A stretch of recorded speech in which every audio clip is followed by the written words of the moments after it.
Hi everyone, I'm Coach Casey. I help women confidently leave their horrible, horrible jobs.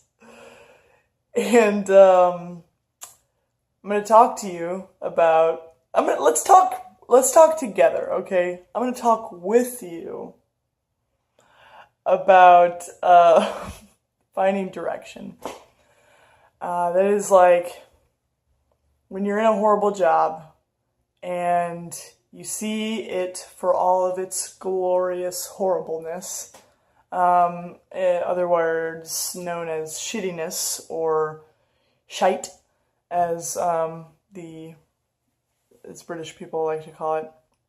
Anyways, you see all the shit, and you see how bad it is, and you see how miserable you are, and you see how much my cat is shaking the camera, and all you see is bad stuff, okay?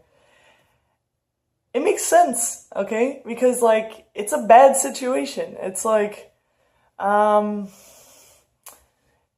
if you are wearing really great shoes and someone steps on them. I mean, yeah, you still have really great shoes, and they're probably not ruined, but you're gonna pay attention to how some asshole stepped in it. I don't think you're wrong for that, okay? I think that's natural.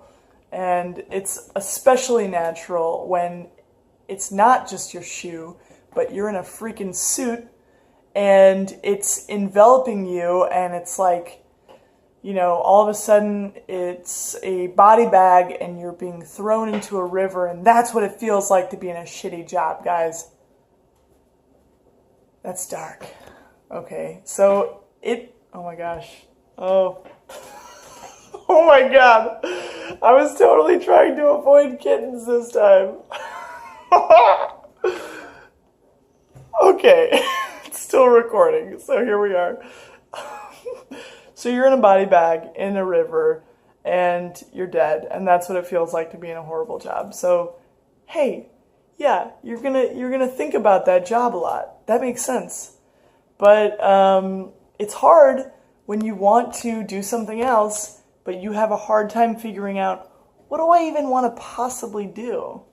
Because when you're in that dark situation, all you see, I mean, come on, think about it. If you're in the bottom of a river in a body bag, you don't see a whole lot.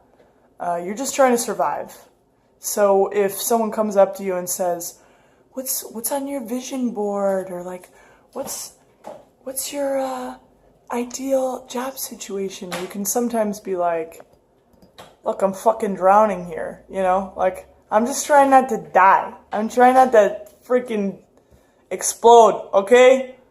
Not that you explode underwater, but you get it. These are mixed metaphors at this point. The point is, being in a shitty job is suffocating and drowning and being on fire and watching kittens destroy everything. I mean, it's horrible. But it's not a good time to be thinking about what's your vision quest.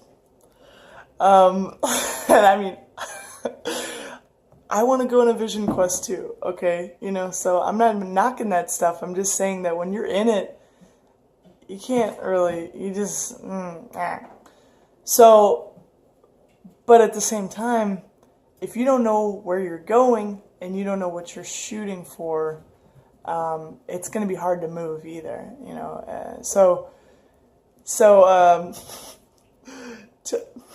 oh gosh. So if you're drowning right now and that's all you can think about, that's cool. Talk to me about it. I'm happy to validate that, because seriously, that takes a lot of effort, to just keep from dying.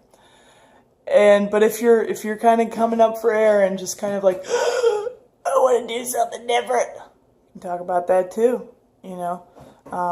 I think it's important to ask yourself some questions that are going to help you to move forward. Like, what in my life brings me joy? I'm not saying you got to center your job around that, but it's worth considering what brings joy into your life when you when you're making a job change and career change? How can a different job situation bring you closer to that joy? There's a lot of possibilities out there. And when you think in all negatives and only seeing the shite, that doesn't seem it doesn't, see, the words aren't even possible. You can't find the words, all right? It's not available. And so I invite you to explore those questions for yourself and see what comes up. Don't poo-poo it because you love dance and you don't want to be a dancer per se. Hey, suspend your judgment and just let yourself explore. And that's all for today. Bye!